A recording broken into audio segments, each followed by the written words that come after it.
Akademisë së Policisë në orën 18:00 me të ftuar në studio për të analizuar të gjitha rreziqet, ndërkohë që në këto momente do të ndalemi në intervistën e parë në këtë hapësirë. Komuniteti shqiptar në Shtetet e Bashkuara të Amerikës synon të organizohet përmes një platforme të re kombëtare, National Albania Register ose NAR, e cila është një nisëm e parë që synon të regjistrojë dhe të dokumentojë shqiptarët në Amerikë, duke krijuar kështu një databazë të përbashkët për diasporën. Nisma drejtohet pikërisht nga Ervin Toro, i cili është në këtë moment në një lidhje të drejtë nga Shtetet e Bashkuara të Amerikës. Ju përshëndes nga Tirana. Përshëndetje, si jeni? Ne jemi shumë mirë, nuk e di ju në Shtetet e Bashkuara të Amerikës si jeni, dhe ne në fakt themi mirëmbrëma në këtë orë, ndërsa juve sapo keni thënë mirëmëngjes. Po, pikërisht ne si gjithmonë punojmë dhe ndërtojmë jetën në Amerikë dhe vazhdojmë atë vrrullin e Amerikës. Dhe çfarë është kjo nisëm? Motoja e projektit, në mos gaboj, është numërohu, lidhu dhe kontribo, apo jo? Po, pikërisht. Kjo është një nisëm për të numëruar gjithë shqiptarët në Amerikë. Besoj ka ardhur koha që ne kemi emigruar për shumë vite këtej në Amerikë, por nuk kemi një numër të saktë shqiptarësh. Edhe ideja e kësaj është të regjistrojmë, të lidhim shqiptarët dhe pasardhësit e tyre në një regjistër vullnetar që mbron privatësinë dhe të dhënat, që të kemi një ide se sa jemi dhe ku jemi.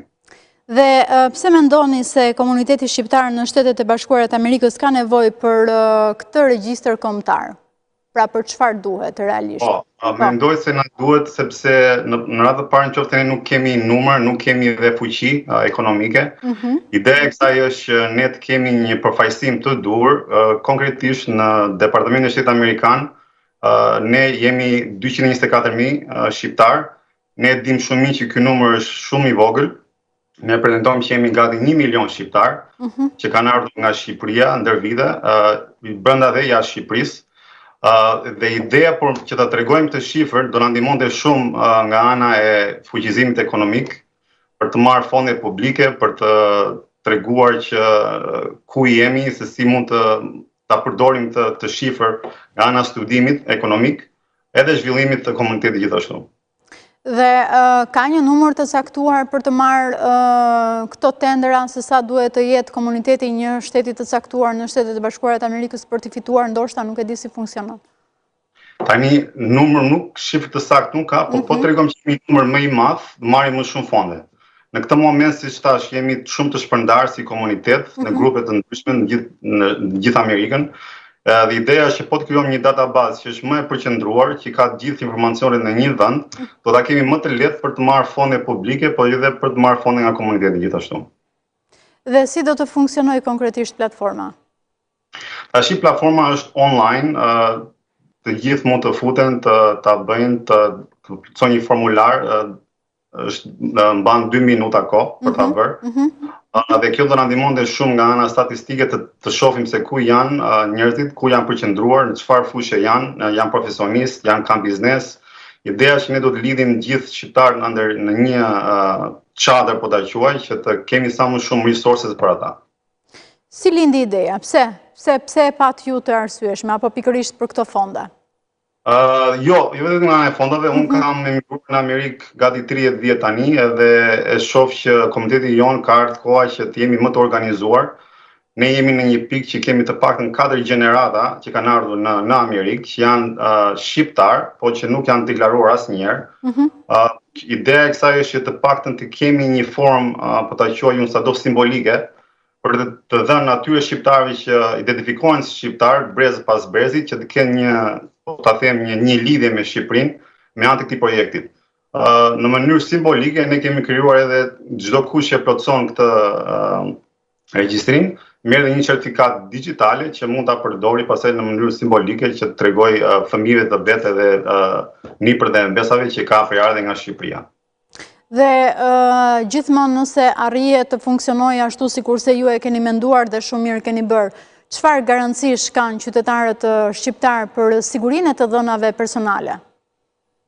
Po tani ne kemi krijuar një platformë shumë të sigurt me njerëz që janë profesionistë në këtë fushë. Ekipi jon kemi inxhinier nga ana e IT-s që e kanë bërë këtë një sistem shumë të siguruar nga ana privatësisë.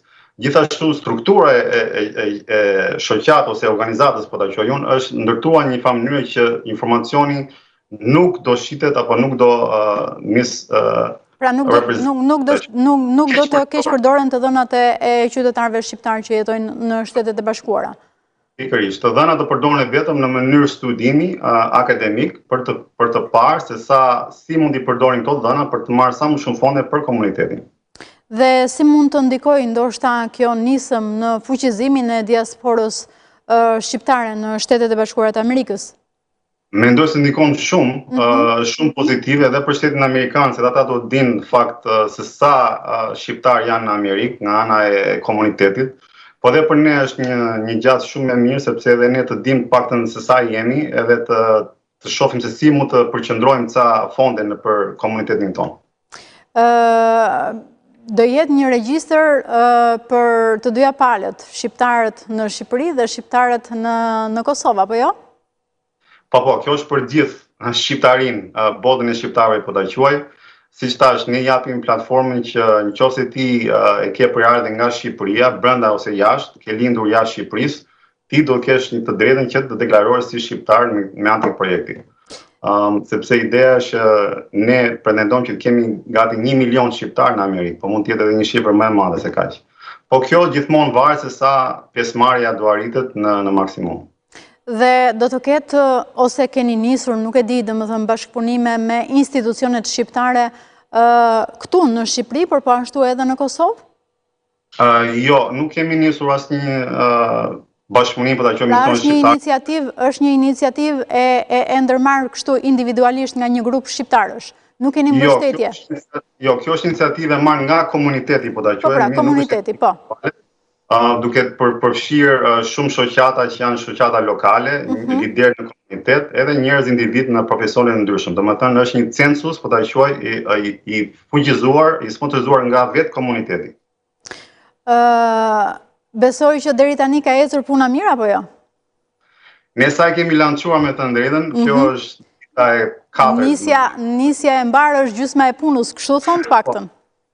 Po, konkretisht. Edhe besoj që deri tani kemi marrë shumë, domethënë, feedback të mirë, se po më vjen as fjalë në shqip tash si është feedback.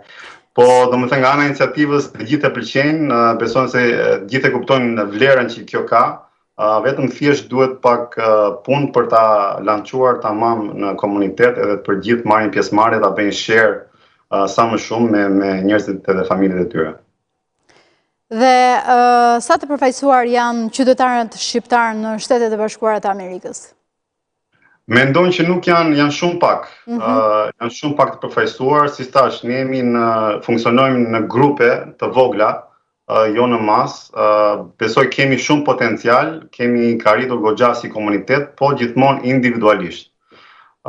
Besoj që ka ardhur koha që ne të organizohemi si diasporë apo si komunitet më i madh, që të kemi të paktën mundësinë për të fuqizuar vetë komunitetin një këtu, pastaj të shohim si do mund të kontribuojmë edhe në Shqipëri dhe në Kosovë. Dhe ti e the pak më parë që s'po gjej fjalën e duhur në Shqip. Sa vite po bën në Shtetet e Bashkuara të Amerikës dhe të të pyes nga po e bëjmë këtë lidhje nga cili vend? Unë jetoj në New York dhe siç thash kam marrë në 97-ën në Amerikë, domethënë gati 97-ën. Po. Në një periudhë të vështirë për Shqipërinë. Po, ka qenë një periudhë interesante në kohën ku kemi ikur. Dhe si ka qenë emigrimi në Shtetet e Bashkuara të paktën në ato vite? Si mban mend ndoshta sot? Shiko, ka qenë si çdo, ka qenë kohë emigranti, kemi punuar fort në fillimet e para, ne kemi pasur shumë mbështetje në fakt, kemi qenë vala e tretë me lotarinë amerikane kur erdhëm. Po si çdo histori tjetër emigranti, me shumë sforco, me mundime, me punë, kemi arritur një karrierë, kemi bërë punë të mëdha dhe vazhdojmë që të punojmë akoma më shumë, por tani ka ardhur koha që të mendojmë si të kthejmë mbrapsht. Domethënë si të kthejmë mbrapsht në komunitetin tonë, gjithashtu edhe në Shqipëri dhe në MMD. Ka pasur momente që ke dashur realisht të kthehesh në Shqipëri? Po ne diskutojmë gjithmonë fakt këtë në familje për të kthyer mbrapsht. Unë kam shumë dëshirë të kthehem mbrapsht. Po, edhe mendoj që një ditë do kthehem në Shqipëri.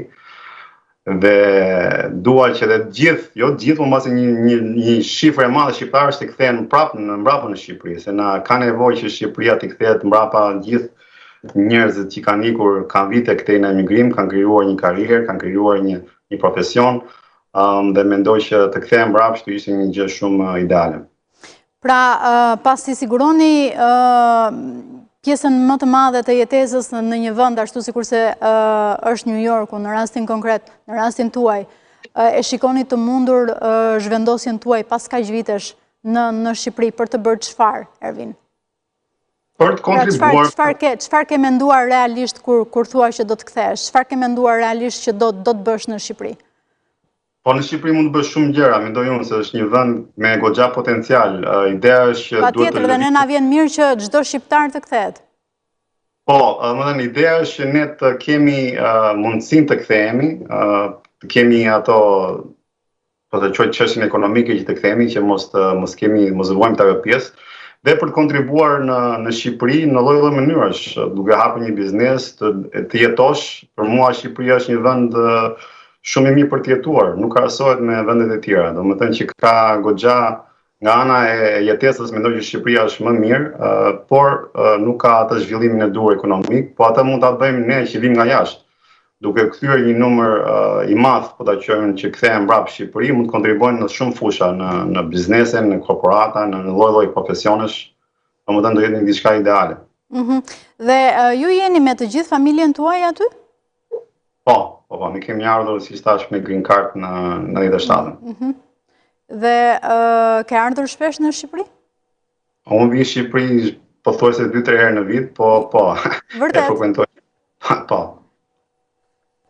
Dhe çfarë të pëlqen më shumë nga jeta në Shqipëri? Shiko, koha njerëz është primare, nuk krahasohet edhe vendi që është turistik, ka plazhin, ka detin, ka malin, ka të gjitha, domethënë, ushqimin, domethënë është për ne është diçka që ne vlerësojmë shumë kur jemi në një vend të huaj si Amerika, që është shtet shumë i madh, pavarësisht që shumë shteti i mirë me gjitha konditat, po prap nuk ka atë shihen, si ta quajnë, mesdhetare që na mungon. Çfarë nuk të pëlqente pastaj? Në Shqipëri? Po. Tashi, domethënë, çështja politike është pak e koklavitur, besoj që drejtësia nuk ka arritur atë maturimin e duhur, shëndetësia gjithashtu, po për mua këto janë oportunitete për të rregulluar dhe për të përmirësuar. Nëse shumica e shqiptarëve që vinë nga jashtë, që kanë profesione të ndryshme në këto fusha, ne mund të kontribuojmë drejt për drejt te kjo çështje. Domethënë, ka shumë vend për të rregulluar në Shqipëri dhe gjëra për të rregulluar, po pati njerëzit e dur që vinë nga jashtë me eksperiencë, nuk ka për të rregulluar. Do të bëhet gjithmonë e njëjta ciklim i njerëzish që pak a shumë bëjnë të njëjtat politika që kanë bërë deri tani. Dhe për të ndalur pak edhe tek presidenti amerikan Donald Trump, cila është qasja e komunitetit shqiptar pikërisht me politikat shqiptare në Shtetet e Bashkuara, me politikat amerikane? Tani kjo është diçka personale, mendoj unë, po ka njerëz që janë shumë të afër me politikën e Amerikës, ka njerëz që nuk do ta dinë fare domethënë çfarë bëhet me politikën e Amerikës, kjo varet, është shumë çështje personale. Komuniteti jonë besoj është gjithmonë investuar për të ketë marrëdhënie të mira me presidentin amerikan dhe me politikat amerikane, sepse na intereson edhe ne drejt për drejt, që kështu ne mundohemi që të kemi një farë lidhje apo një ure midis politikanëve amerikan dhe komunitetit tonë. Kemi bërë këtë në mënyrë individuale, në mënyrë grupimesh të vogla, në mënyrë lobbyinge, po ta quaj, nga ana jonë si komunitet. Po ajo duhet të investuar pak më shumë, që të kemi sa më shumë marrëdhënie më të mira dhe më të hapura me Shtëpinë e Bardhë. Më të mira dhe më të hapura. Flasim këtu marrëdhënie politike, pra mes qeverive. Po. Edhe midis komunitetit tonë. Domethënë, ne kemi marrëdhënie drejt për drejt me politikanët amerikanë, që janë politikanë lokal, po që përfaqësojnë komunitetin shqiptar. Si thash, edhe gjëja e mirë e këtij projekti është nëse ne tregojmë që jemi 1 milion shqiptar, atëherë për amerikanë to janë 1 milion vota në thonjza.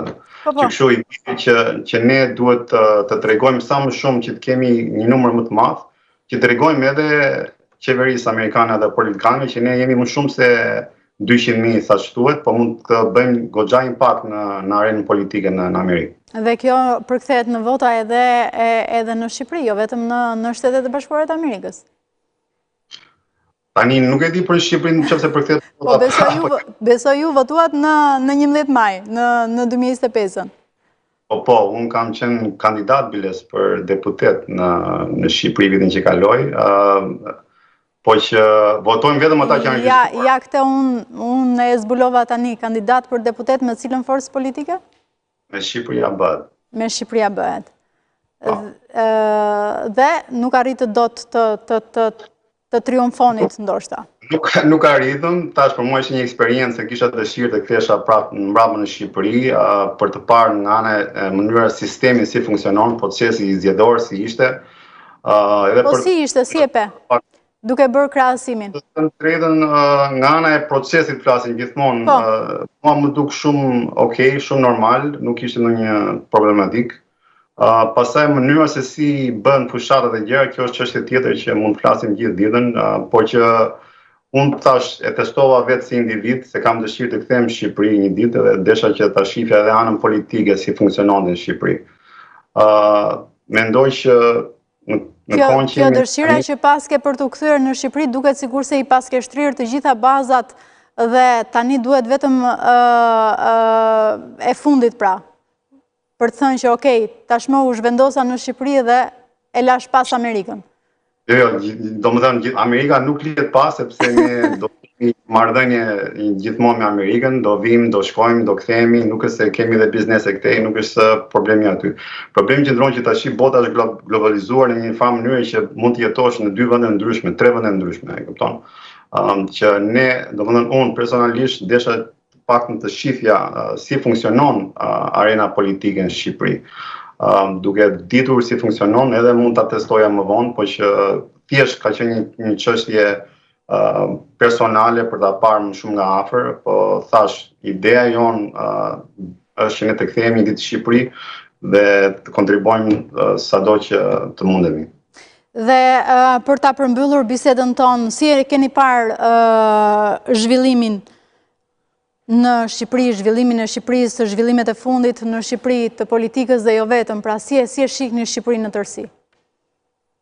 Shoh shumë të koklavitur, shumë të e bukur kjo fjala, po.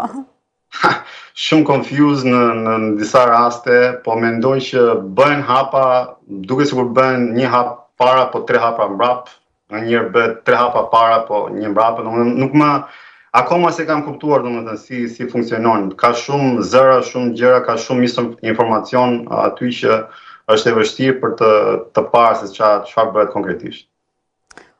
Ervin Toro, faleminderit shumë. Natën e mirë na mbetet të themi nga Tirana dhe punë të mbar për aty ku jeni. Shumë faleminderit, mirupafshim. Mirë, ne në këto momente do të shkojmë në hapësirën publicitare, rikthehemi pas pak.